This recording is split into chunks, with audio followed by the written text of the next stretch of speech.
You ask Tiger to solve. This deals with linear equations with one unknown. The final result is m equals -87/22. Let's solve it step by step.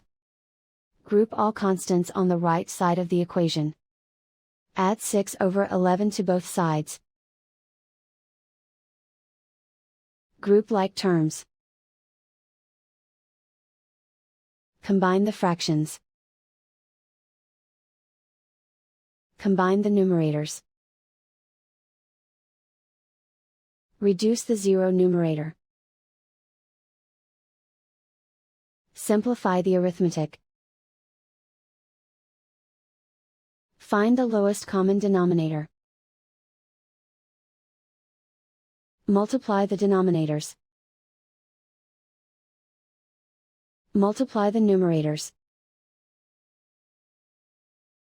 Combine the fractions. Combine the numerators. And so the final result is m equals -87/22.